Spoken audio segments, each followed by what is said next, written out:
दरवर्षीप्रमाणे वेळी आमच्या विभागाचे गोरगरिबांचे आमदार प्रकाशदादा सुर्वे, नगरसेविका गीता सिंघन यांच्या माध्यमातून बृहन्मुंबई महानगरपालिकेच्या आयोजनातून या ठिकाणी कृत्रिम तलावाचं आयोजन करण्यात आलेलं आहे। प्रत्येक वर्षी आम्ही ज्यावेळी सुरुवात केली या ठिकाणी गणपती विसर्जन करायची त्यावेळी 300 ते 350 गणपती आले होते त्या वर्षी, पण आजच्या तारखेला या ठिकाणी 1500 ते 2000 गणपती 11 दिवसात येतात आणि या ठिकाणी विसर्जित करतात। म्हणजे आमच्या विभागातील जनता या कृत्रिम तलावाचा पुरेपूर फायदा घेत आहे आणि या विभागातील सर्व सुज्ञ नागरिक या ठिकाणी येऊन गणपती विसर्जन करतात।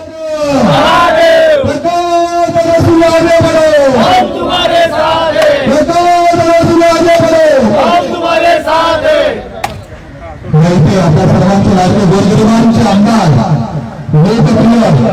नेते कृत्रिम गणेश मूर्ती कृत्रिम तलावाच्या भूमिपूजन सोहळ्याचे प्रमुख मार्गदर्शक व त्यांच्या हस्ते हे भूमिपूजन सोहळा पार पडला त्या सर्वांचे गोरगरिबांचे लाडके आमदार प्रकाशदादा सुर्वे साहेबांच्या माध्यमातून आणि बृहन्मुंबई महानगरपालिका त्याचबरोबर यांच्या माध्यमातून